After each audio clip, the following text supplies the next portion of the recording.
Olá, ouvintes! Sejam bem-vindos a mais um episódio do Divagação Científica, o podcast que conta um pouquinho da vida acadêmica e também do que é feito nas universidades para o público em geral. Eu sou a Márcia Zanata, pesquisadora. Eu sou a Natália Simon, professora universitária.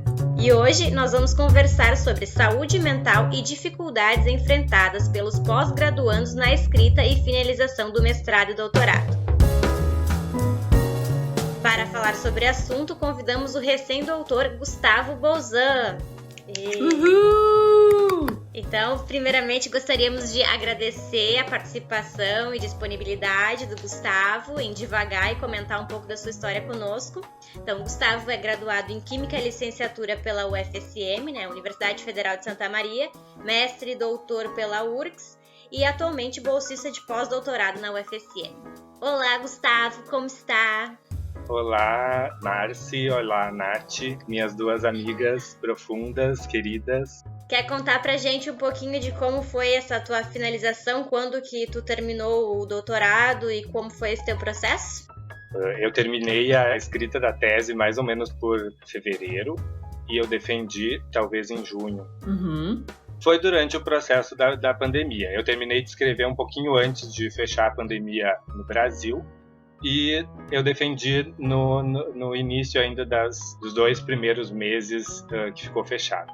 E tu estava dentro do teu prazo estabelecido pela Pós-Gas? Como é que foi? Foi uma correria? Foi simples? Foi tranquilo? Não, eu terminei a parte escrita e entreguei para revisão dos meus orientadores. E aí, nesse período, eles teriam de fazer a correção em prazo inexistente para eu poder defender dentro do prazo. Então eu acabei atrasando um pouco em função disso, e aí depois disso a gente ainda não sabia como que ia fazer a defesa. O prazo de 20, 30 dias que precisava para fazer a defesa da escolha da banca, a entrega e a avaliação final, já estava em período de pandemia. Então a gente foi adiando um pouco para ver se seria só uma quarentena de 40 dias ou seria uma quarentena maior, e aí foi se alongando. Aí, após 2 meses, eu decidi não esperar mais e nós fizemos ela virtual. Também já tinha regulamentado um pouco isso dentro do programa de pós. Tipo, poderiam ser feitas defesas não presenciais, como que ia ser assinado o ata e avaliado isso. Foi bem exaustivo, assim. Também bastante diferente dos modelos que a gente está acostumado, Ver como foi no mestrado e na qualificação, que é presencial.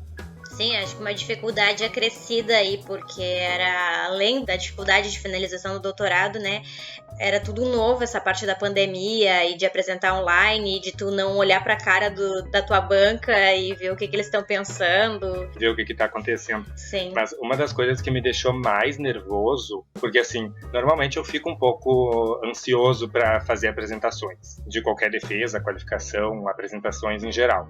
Mas essa, como era um outro formato, eu tava muito, muito nervoso. Tipo, meus slides vão passar? Se meus slides não passarem, o que vai acontecer?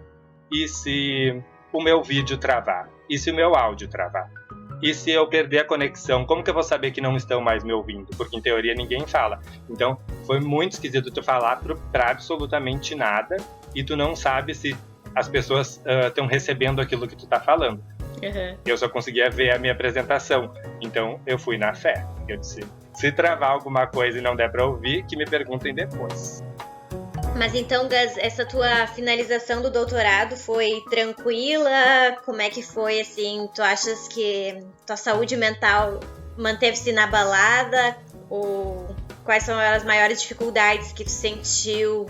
Em termos de pesquisa mesmo, assim, tipo experimental e a parte, enfim, de pensar nos teus resultados e tal também, tipo, tu precisou de muito tempo, pouco tempo, isso aí te afetou mais ou menos, tu teve que fazer na correria, como é que foi esse processo aí? O processo, assim, experimental, eu acho que eu estava bem encaminhado. Tinham algumas questões para terminar, mas eu sabia que daria para terminar dentro do prazo. Os experimentos. A parte escrita me perturbava um pouco mais, porque eu tenho um jeito de escrever bem esquisito, assim. Eu tento organizar as coisas na minha cabeça, em uma ordem que eu julgo lógica, e aí eu vou escrevendo as partes de forma aleatória.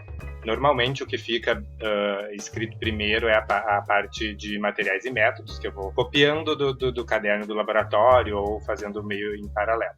A parte de revisão bibliográfica é o caos completo. E daí eu vou pegando as referências que eu leio e vou jogando lá de forma aleatória, ou eu pego um raciocínio que tem lógica na minha cabeça e jogo lá, e daí depois quando eu vou revisitar, olhar aquele parágrafo, eu vejo que não tem uma sequência lógica, eu preciso refazer tudo de novo.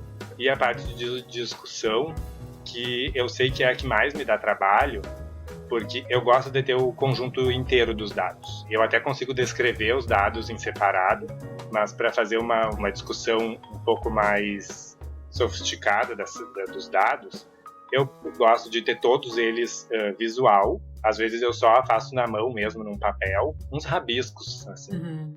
Mas na tese não consegui fazer muito disso, não. Não estava, assim, a minha saúde mental em dia, estava sofrendo algumas perdas na minha vida pessoal, assim, me afetando bastante. E aí eu não tive energia o suficiente para concluir a tese da maneira que eu gostaria, sabe? Eu sou muito mais satisfeito com o trabalho que eu desenvolvi no mestrado, pelo menos o fechamento do trabalho do mestrado me agrada muito mais, porque eu consegui fazer esse tipo de relação e correlação entre as coisas. E no doutorado eu não tinha condições de fazer isso, mas eu entendia que era o que eu podia fazer naquele momento. E aí eu aceito o meu doutorado, mas não sou satisfeito com ele. Aceito o título de doutor. Boa essa. Sim. Mas sabe que essa coisa dos problemas pessoais e tal, e digamos, problemas familiares e tudo mais que a gente carrega, né? Nossa vida pessoal, assim, como um todo, porque não somos só o trabalho, afeta realmente muito. Tem uma pesquisa da Nature Biotechnology 2018, que foi justamente com doutorandos e mostrou que as pessoas que tinham algum problema familiar, por exemplo, tinham 52% mais propensão de ter uma depressão durante o doutorado, por exemplo, do que quem tinha, digamos, a vida pessoal totalmente alinhada, sabe? E acho que isso não só no doutorado, né? Conforme vai a nossa vida pessoal, afeta imenso a nossa vida profissional. E também nessa pesquisa mostrava que 39% dos doutorandos sofriam depressão moderada severa, frente a só 6% da população. Ou seja, mostra que nós, na pós-graduação, temos, assim, uma pressão em cima da gente e é maior do que na população em geral, né? São países um pouco mais desenvolvidos, né? Uhum. Na Europa e nos Estados Unidos, na verdade, são nos dois lugares. São alunos dos dois lugares, com 3.658 doutorandos. Então, se a gente for pensar, os Estados Unidos têm desigualdade social também, né? Mas, no caso do Brasil, a gente tem pessoas extremamente desiguais e diversos estudantes de pós-graduação, por exemplo, utilizam a bolsa como única fonte de renda. Para a família toda, às vezes, né? Às vezes para a família inteira.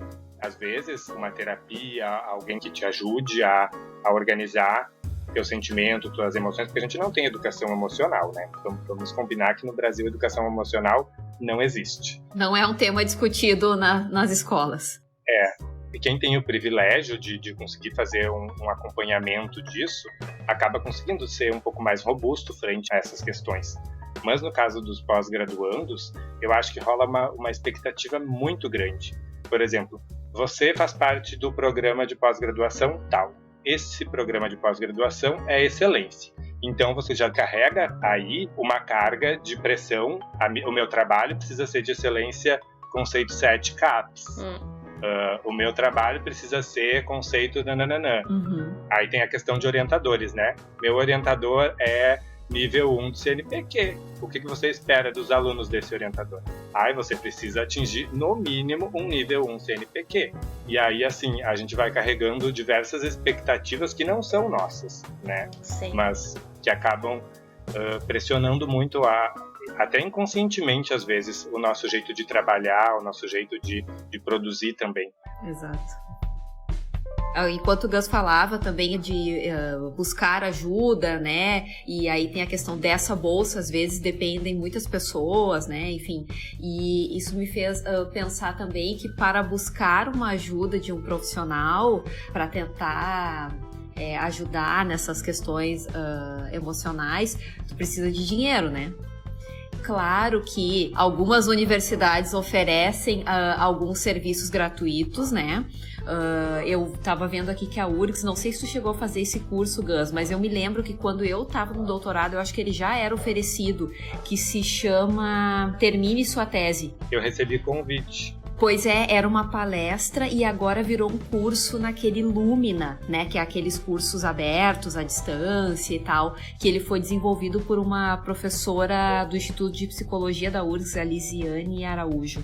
E aí, para vocês verem, né, como essas questões estão aparecendo agora, né, na academia, que de fato os pós-graduandos podem ter problemas sim para terminar suas dissertações e suas teses, e que às vezes, muitas vezes nós sabemos que a bolsa que o pós-graduando recebe pode não ser suficiente, né, para pagar um serviço particular. Claro que isso que as universidades oferecem, que nem no caso da URGS, até nesse caso é um curso à distância, aberto, gratuito, etc., ter um certificado, mas ajuda, né? Mas nós conhecemos até um caso que ele não conseguiu ajuda pela universidade. Foi bem complicado e a resposta foi que a URGS não tinha como dar suporte para todos os pós-graduandos que necessitavam. Sim, durante o final do doutorado eu tive algumas crises assim mais fortes e eu tentei procurar ajuda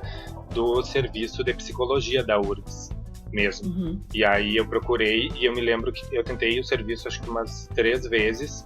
Eu fui até lá e aí eles só estavam conseguindo lidar com urgência. Mas é um serviço que ainda assim, mesmo dentro da universidade, com esses acessos que se tem, ele não dá conta das necessidades.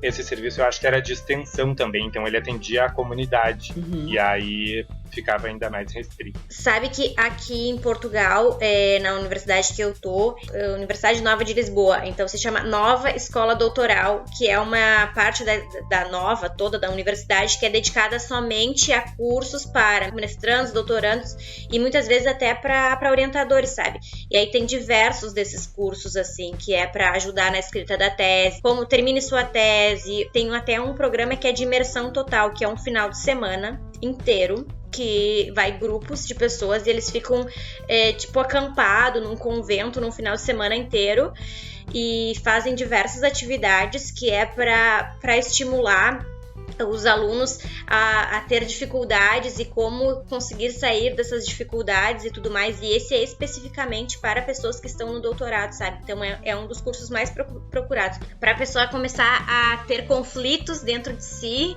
e saber resolvê-los de uma maneira tranquila, sabe?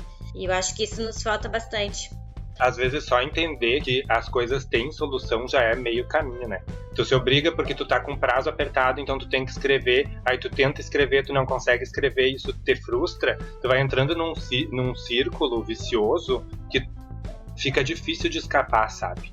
E aí tu começa a ficar cada vez mais pra baixo e mais deprimido, e às vezes tu acha que não vai ter saída. Tipo, eu não consegui dormir porque durante a noite eu fiquei pensando que eu deveria ter escrito uma quantidade hoje e não consegui escrever. Aí tu fica com insônia porque tu fica se culpando com aquilo, aí tu tenta acordar no outro dia, mas tu já acordou cansado porque tu teve insônia. Às vezes realmente uma boa opção é parar e ver que tem outras formas de sair desse círculo, sabe? Sei lá, te permite durante um dia mudar tudo que tem dentro da tua casa, tipo, mesmo que tu tenha que mudar a ordem das roupas, das coisas, dos móveis de lugar, que façam com que tu veja que existem outras lógicas que dá pra assumir mesmo, sabe? O permitir se desligar um pouco, né? Porque às vezes a gente tá num momento que a gente acha que a gente não pode desligar por nem um segundo, assim. E isso é bem difícil.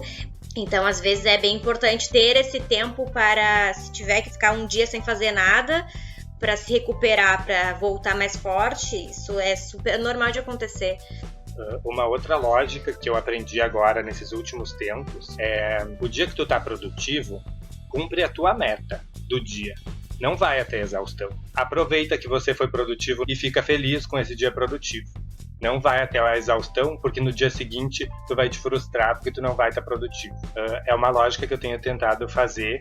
Se eu consigo fazer aquilo e terminar cedo, eu aproveito o resto do dia para fazer coisas para mim, para meditar, para fazer um exercício físico, para respirar. Tipo, essa era a meta que eu tinha para hoje. Tento colocar, né, metas que eu vou conseguir fazer, mas os dias que eu não faço também, eu tento me dar um pouco mais de carinho para ver se no dia seguinte eu consigo produzir, né? Eu não preciso cuidar de mim só quando eu tô mal ou quando eu não tô com uma energia boa. Eu posso cuidar de mim também num dia que eu tô produtivo e fazer o melhor pra mim mesmo. Sem dúvida, Gus. Gus evoluído. Mas sabe que isso é mesmo uma dica dos psicólogos pra, por exemplo, não deixar tudo pra um dia só, assim, maratonar alguma coisa. Por exemplo, tu tá num dia bom e tu começa a fazer muito, chega no final tu tá exausto, tu começa a associar aquela escrita a algo doloroso, a algo penoso, tu começa a criar traumas. E aí depois tu não quer fazer aquilo de novo, porque aquilo é traumatizante. Depois acontece muito que as pessoas no final do doutorado, mestrado, enfim, estão cansadas. Acho que a maior parte das pessoas acontece isso, chega no final, estão super cansadas. E aí tem que ainda buscar um emprego, né? E aí, ou estudar para concurso, ou buscar alguma coisa, e ninguém nesse momento tem disposição para isso. A saúde mental, ela não é normalmente assim, em casos suaves, ela não é visível. E aí a gente espera que a saúde mental esteja tão danificada, tão prejudicada, que ela já não está mais só na saúde mental, ela já está virando um problema de saúde física, né? Sim. Às vezes neuronal, psíquico, em questão de tipo necessidade de medicamento mesmo. Nesse momento que se percebe, né, casos mais graves, mas a saúde mental ela precisa de cuidado, assim como a alimentação, né? A gente se alimenta para conseguir que o nosso corpo funcione. Então, cuidar da gente é um processo diário também. Sem dúvida. Como é que foi quando tu terminou a tua dissertação, tua tese, Márcia, tu lembra? A dissertação eu não lembro tanto assim, na verdade. Na tese eu lembro mais, porque foi mais recente, e eu lembro que eu tava, acho que foi a época que eu estive mais ansiosa na minha vida. E eu tava adiantada até, na verdade, eu terminei minha tese antes do prazo, e mesmo assim eu achava que eu tava atrasada, que eu não tinha trabalho pra defender, eu achava que o que eu tinha feito naqueles 4 anos não era suficiente. E eu lembro que o meu orientador falava que eu tinha resultados pra defender 4 teses, e eu pensava, mas ele tá louco? Como assim 4 teses? Não consigo escrever nenhuma. Sabe? Eu achava que aquilo era um monte de coisas soltas e que não faziam sentido, e pensava, como assim 4 teses? Onde é que ele tá enxergando isso daqui, sabe? E eu acho que isso é uma coisa comum de acontecer, sabe? Quando a gente tá no final, a gente tem muito resultado, que às vezes a gente não vai tratando ao longo do tempo, né? E a gente fica um pouco perdido com todos aqueles resultados que a gente tem, e como contar uma história, como chegar a alguma conclusão, como ter a tua tese, no caso, a conclusão final da tua tese. Eu acho que isso é a parte mais difícil. Eu acho que no meu caso, uma das piores não foi quando eu estava terminando a tese, foi quando eu me dei conta que tinha se passado 2 anos e que o que eu tinha feito naqueles primeiros 2 anos, eu não ia conseguir fazer nada com aquilo. E aí eu me desesperei. Aí eu pedi ajuda para vários colegas, né? E conversei com o orientador e disse, eu vou ter que fazer esse outro trabalho aqui. E aí eu comecei a fazer um segundo trabalho. Então eu acho que essa parte foi bem intensa pra mim. Depois, fui fazendo o que dava pra fazer, tipo colocando 5, 6 reações por dia, 7, chegando a 7 e saindo a 7 do laboratório. E aí, em termos de tempo, assim, também eu consegui levar. E o dia da defesa, que foi péssimo também pra mim, assim como o Gus também não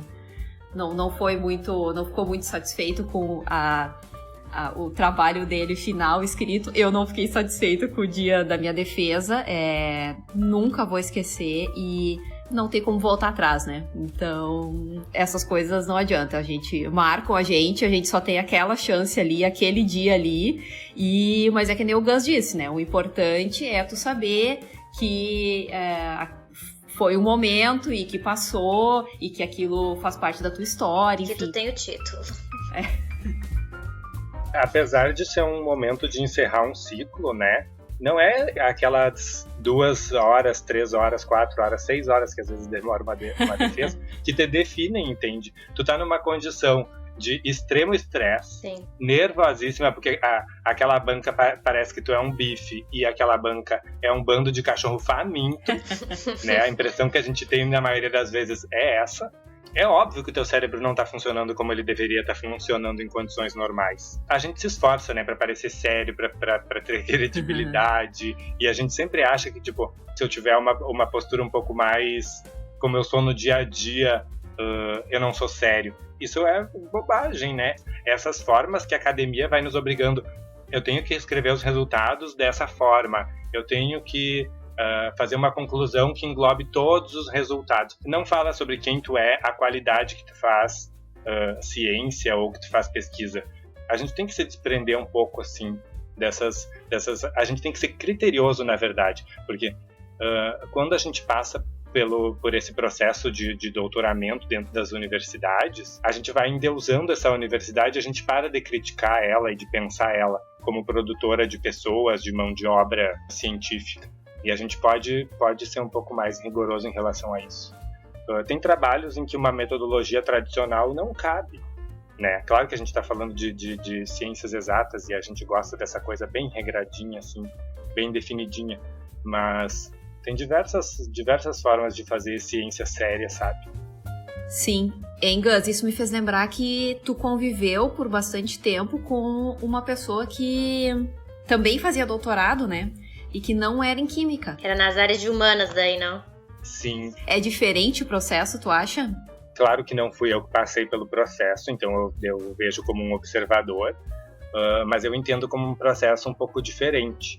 Era nas áreas de humanidades, então a gente como cientista da área da química, o nosso objeto são as vidrarias, as substâncias químicas, as reações, as nanopartículas, os polímeros, né? São materiais inanimados, né? Coisas. Uhum. Quando o objeto de pesquisa ele é humano, fica um pouco mais complicado porque tu vai vendo histórias de vidas ou leituras de fenômenos sociais ou antropológicos e, querendo ou não, tu se relaciona com eles, né?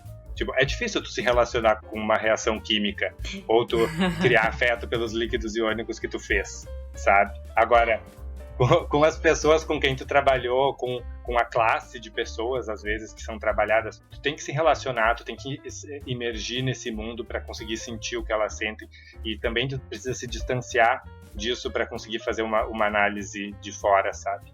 Só que é um processo também complicado. Interessante. Mas será que isso, talvez, de ter mais contato com as pessoas e tudo mais, não pode facilitar a pessoa depois a ter uma maior maturidade emocional, talvez, do que a gente que tá mais nas áreas duras? Eu tenho essa impressão de que nós das áreas duras, às vezes, ficamos muito apegados às coisas, né? E deixamos de lado o nosso emocional e o nosso lidar com as pessoas e às vezes até conversar, discutir resultados. Parece que o nosso caminho é bem solitário, assim. E não deveria ser, porque deveríamos discutir bastante com os colegas, com o orientador. Eu acho que isso é uma coisa que faz bastante diferença durante o período de doutorado, porque às vezes o orientador tá cheio de coisa pra fazer e a gente também quer fugir um pouco, sabe? Se ele não tá te cobrando, a gente... ok, não tá me cobrando, vou deixar, sabe? Eu acho que isso afeta bastante, porque ele já passou por aquilo ali, né? E pode nos ajudar. Ter uma conversa sincera com as pessoas que já passaram por isso e discutir os resultados, mesmo que sejam ruins, e conversar com os colegas, eu acho que pode ser bem fundamental no doutoramento, né? Mas ao mesmo tempo, talvez as pessoas das humanidades não tenham, que nem no nosso caso, temos um laboratório, nós estamos todos no mesmo lugar, né? Dentro daquele laboratório, então a gente está confinados, digamos assim, a um espaço e, querendo ou não, a gente tem que interagir. E as pessoas de humanidades muitas vezes não tem nenhum laboratório fixo, então não tem contato direto com colegas, talvez isso dificulta, não sei. Eu acho super, super importante mesmo, porque ao ver o trabalho de alguém, às vezes tu te inspira, sabe? Não tô dizendo de cópia e tudo mais, mas tipo, tu te inspira, ou tu vê como que a pessoa lidou com aquela dificuldade, ou se tu já passou por algo parecido, tu pode dar dica pros outros, né? Ou receber dicas. Sem contar que tu exercita o pensamento em desafios, dificuldades. Eu acho super interessante. E em questão de resultados e de dados, eu acho que a discussão deles fica muito mais sofisticada, muito mais complexa, quando uma outra pessoa que não entende direito todos os processos que tu mesmo fez, te fala do tipo, olha, mas o que eu tô enxergando é isso, mas o que eu tô vendo é isso. A gente vai ganhando um pouco de tendência, né? De passar 4 anos trabalhando com a mesma coisa, às vezes 2, 3. Tu já espera um certo resultado com base nas outras análises que tu já fez. E aí uma visão de alguém que não tá esperando nada, às vezes te dá uma clareza bem melhor. Sim, o viés, né? Outra coisa que às vezes no final do doutorado, mestrado, enfim, durante o mestrado, doutorado nos deixa um pouco nervosos é a questão da bolsa, de que a gente tem um contrato que se não defende em determinado tempo, podemos devolver ela ou não. Sabem o que acontece se não terminarmos o doutorado, se desistirmos no meio do caminho? Eu acho que é necessário ter uma cobrança, sabe? Porque não é um circo a pós-graduação, pelo contrário, né? Uhum. Ela é séria, penosa, difícil, mas eu acho que essa cobrança desse valor, caso tu não defenda, tu não tá assinando um contrato de um produto, sabe? Eu acho que ele deveria ser um pouco mais humanizado. O que a gente viu aqui foi uma portaria da CAPES de 2019 que indica que eles estão avaliando melhor esses casos de devolução de bolsas e que agora eles fazem, inclusive, parcelamento. O que eu sabia era que tu tinha que pagar, inclusive, uma única parcela, vamos dizer assim. Isso. E aí agora me parece que isso foi bem estabelecido, né? Estão avaliando caso a caso, e eu acho que agora nesse caso aí de, por exemplo, se tu tem perspectiva de defender, eles te aguardam, sabe? Eles não vão te cobrar diretamente todo o valor. Agora eles vão cobrar realmente se tu desistiu e tu não demonstrar o porquê, digamos, não tenha sido nenhuma doença grave ou alguma outra comprovação real do desligamento. Agora, os atrasos, eu acho que eles estão bem mais flexíveis nesse sentido. Então, finalizações, querem deixar algum recado para os nossos ouvintes, algumas dicas mais para quem está passando por esse processo? A minha dica é, você não é a sua tese, você não é a sua dissertação, você não é nada disso, você é uma pessoa que está fazendo um trabalho, entenda a pós-graduação como um trabalho. Ele pode te trazer um pouco de felicidade, mas a tua felicidade não depende exclusivamente disso, não. E aproveite que você vai fazer uma pós-graduação, você vai aprender muitas coisas e se divirta, não leve assim as coisas também com rigor. A academia e as normas e regras que a pós-graduação tem já vão te fazer várias cobranças, então tenta aliviar um pouquinho tu mesmo pra ti. Muito bem. Mas para complementar isso que o Gus falou, que a pessoa que faz pós-graduação é um privilegiado no Brasil, né? Então ela deve pensar nisso, em vez de pensar só nas partes que são maçantes, né? Que a gente estava comentando agora e que podem acabar nos afetando e tal. Vamos pensar também o lado do privilégio, né? De poder estar ali só estudando, de muitas vezes ganhar uma bolsa, né? Para isso. E converse com seus amigos, com sua família, enfim, se tiver com algum problema, né? Procure ajuda do profissional, se for possível, né? E é isso. E você, ouvinte, teve alguma dificuldade em terminar a dissertação ou tese? Deixe seu comentário, conte sua história. Todas as divagações são bem-vindas. Então, hoje gostaríamos de agradecer imensamente a participação do Dr. Gustavo Bolzan, que enriqueceu aqui nossa noite e contou bastante do seu percurso. Muito obrigada, Gus. Obrigado eu pelo convite, foi muito bom rever vocês, porque eu estou tendo o privilégio de ver elas, né? Uma videochamada que estamos fazendo. Vocês não. Então, um agradecimento também ao nosso editor Lucas Roxo. E para ficar ligado nos nossos episódios, siga o podcast do Divagação Científica no YouTube e no Instagram. Curta e comente. E semana que vem estaremos de volta! Muito bem! Valeu, Gus! Ai, guria, adorei isso.